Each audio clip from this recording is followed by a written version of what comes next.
আসসালামু আলাইকুম প্রিয় দর্শক, আজকে আমি দেখাবো আমার সংগ্রহে বেশ কিছু পুরাতন টাকা পয়সা, যেগুলো আমি বহুদিন থেকে সংগ্রহ করে রেখেছি, অনেক স্মৃতি।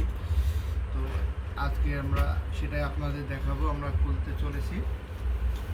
এখানে অনেক ধরনেরই পয়সা আছে, যে পয়সাগুলো এখন অনেকেই দেখেনি, চোখে দেখার কথাও না, তাদের বয়সে তো না।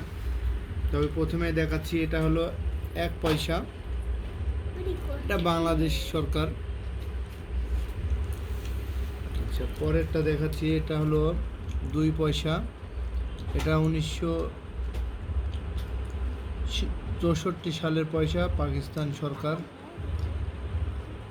এছাড়াও আছে আমার কাছে 1 পয়সা আছে আরও, এটাও পাকিস্তান সরকার। তারপরে আছে আপনার 5 পয়সা, এটা হলো পাকিস্তান সরকার, ইন্ডিয়া। এছাড়াও আছে 50 পয়সা, এটা পাকিস্তান সরকার। এই পয়সাটা দেখেন, এটা অনেক হয়তোবা মূল্যবান ছিল ওই সময়।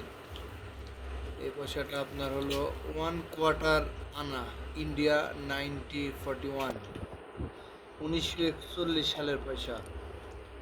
হয়তোবা এটা অনেক দাম পেতে পারি যদি কোনো কেনার ব্যক্তি থাকে। এছাড়া আরও আছে আমার কাছে 10 পয়সা, এটা বাংলাদেশ সরকার, বাংলাদেশ। 1 টাকার লাল কয়েন। আরও আছে লাল কয়েন। এছাড়াও কিছু টাকা আমার কাছে সংগ্রহে আছে, যেরকম এটা আমেরিকান ডলার, $1, একজন আমাকে গিফট করেছিল। এছাড়া আছে পুরাতন 500 টাকার নোট একটা, অনেক পুরাতন। এই নোটটা দেখা যায় না এখন বর্তমানে আর। আমার সংগ্রহে একটা 1 টাকার নোট আছে, যেটা আমি এইটা কখনোই কারো কাছে দেখতে পাইনি, অনেক পুরাতন।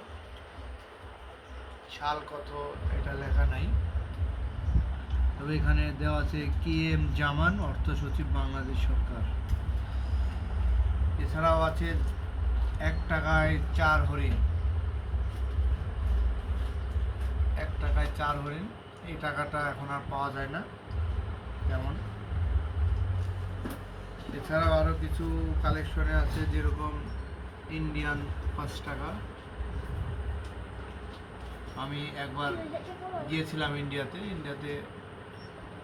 না, ঠিক বাংলাদেশ বর্ডারে, ওখান থেকে হলো এই টাকাটা সংগ্রহ করেছিলাম। এছাড়াও কিছু আছে, অতিরিক্ত 1 টাকা করে আছে। তবে এই ছিল আমার সর্বশেষ কালেকশন। ধন্যবাদ সবাইকে।